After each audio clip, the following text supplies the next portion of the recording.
For my own safety and the safety of my family and friends, some details in this account, including names and locations, have been changed. However, the essence of what happened remains the truth. I never thought I would end up here.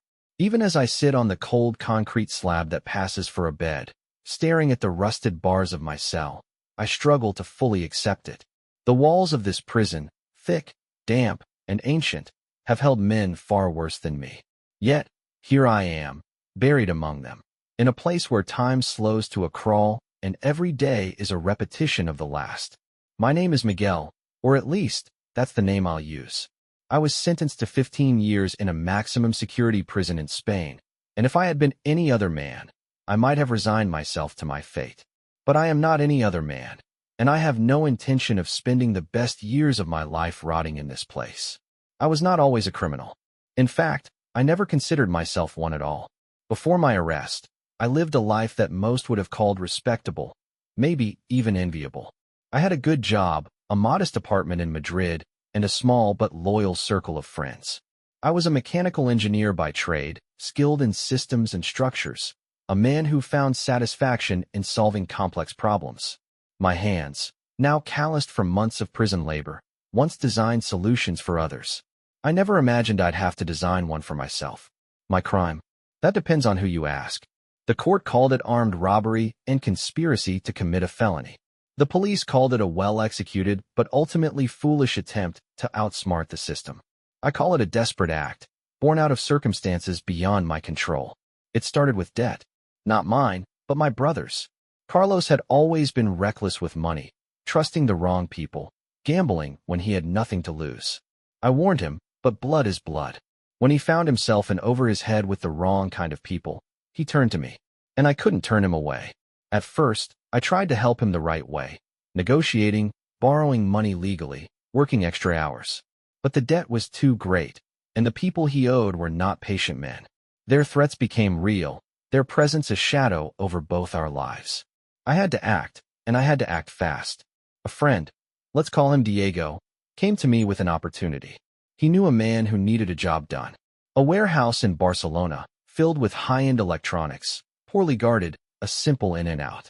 No weapons, no unnecessary risks. Just a quick, calculated heist to get the money and clear my brother's name. I should have known nothing is ever that simple. We planned meticulously. I used my engineering skills to map out the security system. Diego handled logistics, and we recruited 2 others who knew their way around breaking and entering. The night of the job, everything was smooth, until it wasn't. The silent alarm we hadn't accounted for. The guard who was supposed to be asleep. The flashing red and blue lights cutting through the darkness. We ran, scattering like rats in the night. Diego disappeared, the others too, but I wasn't so lucky. The police caught me 2 blocks away, hands still smelling of adrenaline and sweat. I didn't give them names. I took the fall alone, hoping that would be enough to keep Carlos safe. 15 years. That was my reward for loyalty.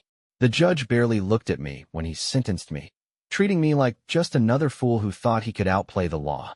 And maybe he was right. Now, months later, I sit in this decaying cell, listening to the slow drip of a leaking pipe, wondering how many men before me have stared at these same walls, counting down their wasted days. But unlike them, I refuse to count the years.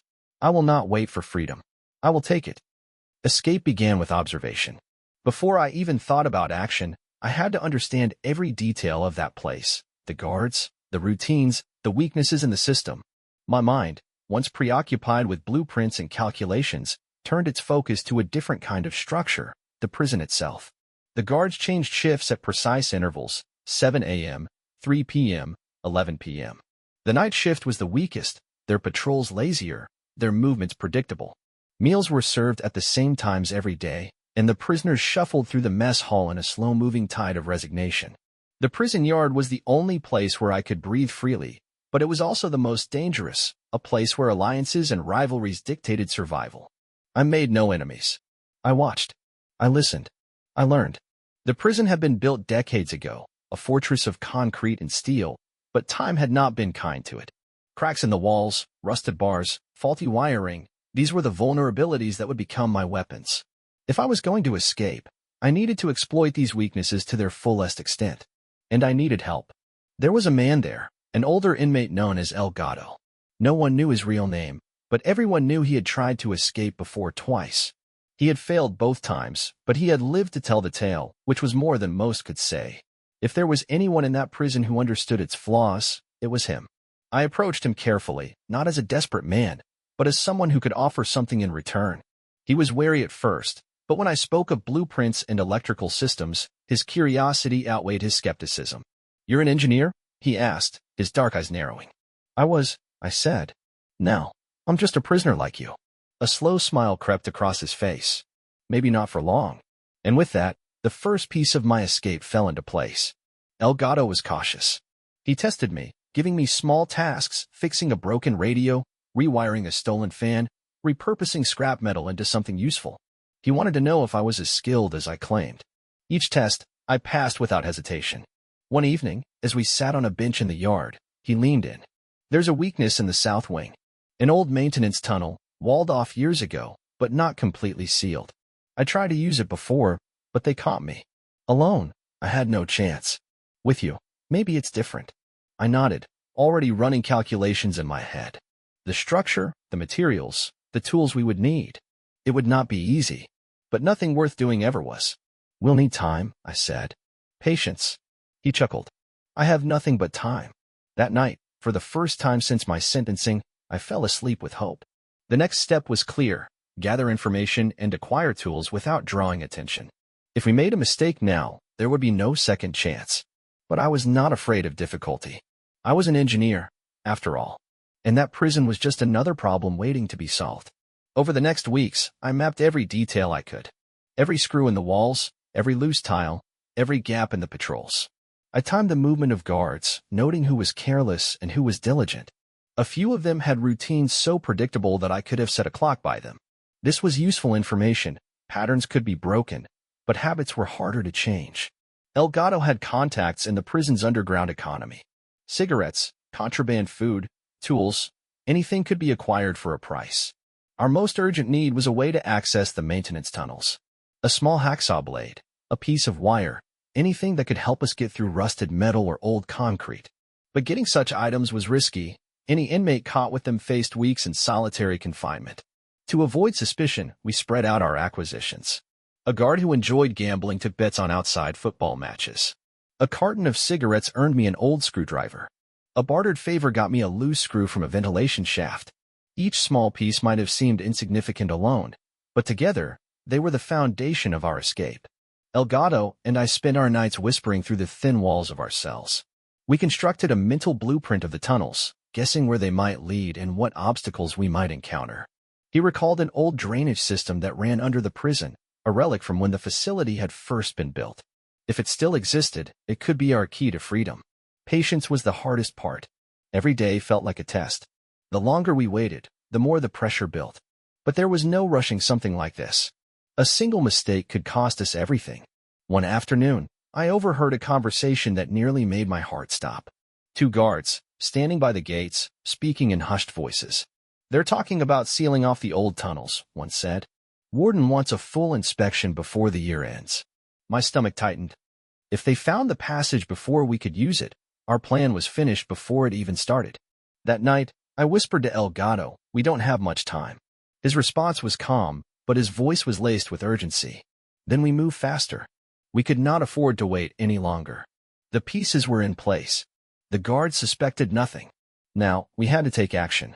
We set a date. 1 week from then. It was sooner than we would have liked, but there was no choice.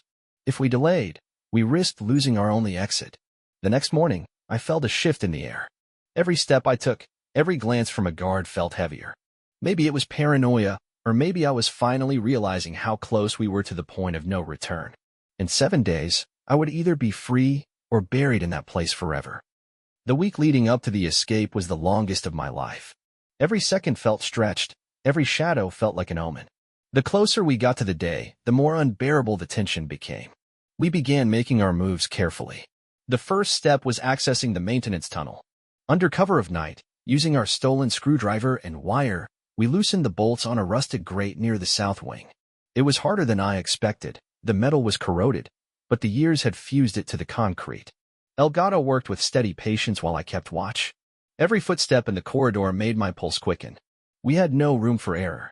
It took 3 nights of slow, methodical effort, loosening the grate one bolt at a time. Finally, on the 4th night, it came free with a muffled creak. Beyond it, darkness yawned, thick with the smell of damp earth and decay. We had our entrance. Now, we just had to survive long enough to use it. But survival was never guaranteed in that place. The tension of our plan was matched only by the dangers that lurked around every corner. If the guards didn't catch us, the other inmates might. Whispers spread quickly in prison, and suspicion was as dangerous as any locked door. If anyone suspected what we were up to, it wouldn't just be the guards we'd have to worry about. Elgato and I continued our routines as if nothing had changed. We still ate in the mess hall, still played our roles in the yard, still avoided unnecessary attention. But beneath the surface, every moment was spent planning, every interaction weighed for risk. The escape tunnel was our only hope, but there were still too many unknowns. We needed to know where the tunnel led, whether there were obstacles in our path, and most importantly, if we could get through it undetected. We couldn't afford to blindly crawl into a dead end. On the 5th night, we tested the tunnel. The guards did their final rounds at midnight, and by 1 a.m., the prison settled into uneasy silence. With every ounce of caution, we slipped through the loosened grate and into the darkness beyond. The tunnel was tighter than I expected, forcing us to crouch low as we moved. The air was thick and stale, each breath filled with the scent of mold and damp rot. Our only light came from a small, smuggled flashlight, its beam weak but enough to reveal the decayed bricks and rusted pipes around us. We pressed forward, moving slowly, every sound amplified in the enclosed space. The tunnel stretched on for what felt like forever, twisting and turning, branching in unexpected directions. Twice, we hit dead ends, forcing us to backtrack. It was a maze, one that had been forgotten by time and left to decay beneath the prison. Then we found the water. A stagnant pool blocked our path, murky and reeking of filth. There was no way around it. Elgato tested its depth with a metal rod, and I watched as it sank nearly to the hilt. "We have to go through," I muttered. He nodded grimly. There was no other choice. We waded in, the freezing water shocking my body as it reached my waist. Every step was slow, deliberate. I couldn't see what lay beneath the surface, but I could feel debris shifting under my feet, broken bricks, rusted metal, things I didn't want to think about. Halfway through, I felt something slither past my leg, and I forced myself not to react. By the time we emerged on the other side, soaked and shivering, I could hardly breathe. But we had made it past the first obstacle. The tunnel continued, leading us further away from the prison's foundations. After what felt like an eternity, we found what we had been searching for. An old maintenance hatch, rusted shut but still intact. If we could get through it, we might have an exit. That night, we returned to our cells, exhausted but hopeful. We had confirmed that the tunnel was passable. The escape was no longer just a plan, it was becoming a reality. The final piece of our plan was timing. The night we chose had to be perfect. We needed a distraction, something to draw attention away from the south wing, even if only for a few minutes. As it turned out, fate handed us exactly what we needed. 2 days before our planned escape, a fight broke out in the yard. It wasn't unusual, violence was a part of daily life in prison, but this one escalated quickly. A group of inmates turned on each other, and within moments, the guards were swarming in, batons cracking against flesh as they struggled to regain control. Elgato and I exchanged glances across the yard. This was it. The prison was already on edge. The next fight would be even bigger. If we could time it right, it would be the perfect cover. That night, we approached an inmate named Raul. He was known for his temper, and more importantly, for his ability to rally others into chaos. For a small favor, cigarettes, food, whatever he wanted, he agreed to make sure that, on the night of our escape, the yard would erupt into violence once more. With the distraction secured, there was nothing left but to wait. The final day before the escape was agonizing. I could barely eat, barely think. Every moment stretched endlessly, and every glance from a guard felt like a trap closing in. My hands trembled with anticipation. Every detail of the plan replayed in my mind over and over, searching for flaws, for anything we had missed. That night, as I lay on my bunk staring at the ceiling, I whispered one last thought to myself. By this time tomorrow, I would either be free or I would never see the outside world again. The night of the escape arrived like a slow-moving storm. Every hour leading up to it felt surreal, my senses heightened to the point of exhaustion. The walls of my cell seemed smaller, the air heavier. I had spent so long planning for this moment, but now that it was here, reality pressed down on me with an unbearable weight. At exactly 11 p.m., the prison fell into its usual rhythm. The night guards took their posts, their movements sluggish with routine. In the yard, Raoul was waiting. He knew his role, to start a fight loud enough to draw attention, but chaotic enough to keep the guards occupied for as long as possible. We could only hope he delivered. Elgato and I moved in silence.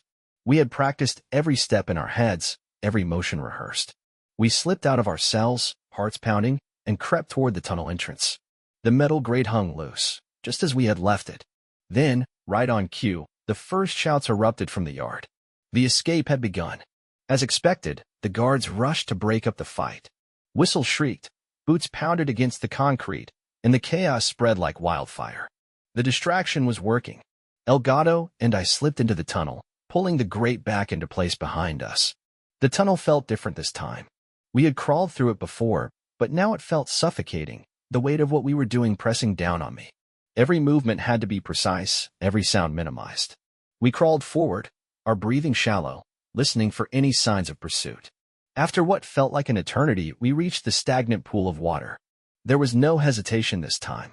We waded in, moving as quickly as we could without creating too much noise. The freezing water clung to our bodies, and I felt something brush against my leg again. I gritted my teeth and kept going. On the other side, we found the maintenance hatch. It was rusted shut, just as before. This was the moment of truth. I pulled the screwdriver from my waistband and wedged it into the narrow gap. Elgato pressed his hands against the metal, straining with all his strength. The hatch groaned but didn't budge. Panic surged in my chest. We had prepared for this, but nothing could guarantee success. I adjusted my grip and forced the screwdriver deeper. Elgato tried again, and this time, with a loud metallic crack, the rust gave way. The hatch popped open, revealing a narrow passage lined with crumbling brick. We crawled through and emerged into what must have once been an old drainage system. It smelled of damp stone and rusted metal, but it was our way out. We kept moving, guided by faint slivers of moonlight filtering through rusted grates above. Then, suddenly voices. We froze. Footsteps echoed above us. Guards. Had they discovered the tunnel already? My heart pounded as I pressed myself against the damp wall, barely breathing. If they looked down, if they had even the slightest reason to investigate, it would all be over. Minutes passed. Then, the footsteps faded. We exhaled as one. We had to keep moving. The final stretch was the most dangerous. Ahead, a rusted ladder led up to a maintenance grate, our last obstacle before freedom. I climbed first, testing each rung cautiously. Some of them crumbled under my weight, but I kept going. When I reached the top, I pressed against the grate. It didn't move. I swallowed hard. This wasn't part of the plan. Elgato, I whispered. It stuck. He climbed up beside me and examined the grate. The bolts were old, corroded, but still held firm. We had come too far to stop now. I took a deep breath and braced my back against the tunnel wall, pressing with everything I had. The metal groaned. A bolt snapped. Then another. With one final push, the grate popped free, clattering onto the ground above. We held our breath, waiting. No alarms. No shouts. We climbed out, bodies trembling, lungs heaving. We were outside. The night air hit me like a tidal wave. For the first time in years, I felt the wind against my skin, smelled something other than the stale air of prison. But there was no time to celebrate. We were still inside the perimeter.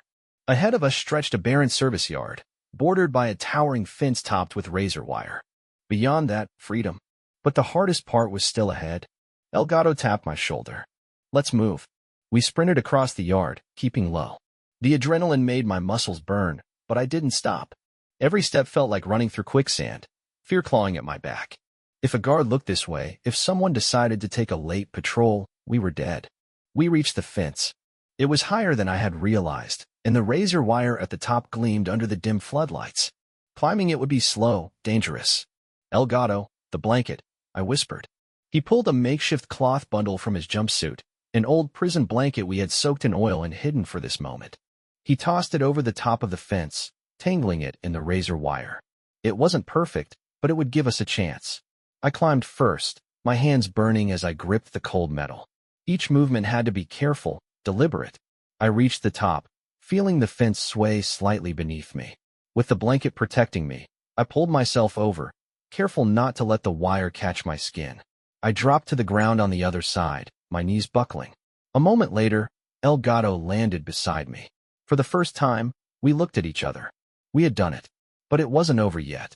The prison was miles from civilization, surrounded by dense forest and rocky terrain. We had no maps, no supplies, only the clothes on our backs and the fire in our veins. "We run," El Gato whispered. "Now." And so we ran, disappearing into the dark, leaving the walls of that prison behind. Freedom was just ahead, but survival was another battle entirely. We ran until our legs burned, until our lungs screamed for air. The moment we left that fence behind, we became ghosts, slipping into the darkness of the forest that stretched beyond the prison walls. Every instinct told me to keep moving, to put as much distance between myself and that place as possible. But escaping the prison was only the first battle. Surviving on the outside would be another. The night was cold, the wind cutting through our soaked clothes like knives. Our bodies were already exhausted, but stopping was not an option. Behind us, the prison stood in eerie silence, as if holding its breath, waiting to sound the alarm. The moment they realized we were gone, the hunt would begin.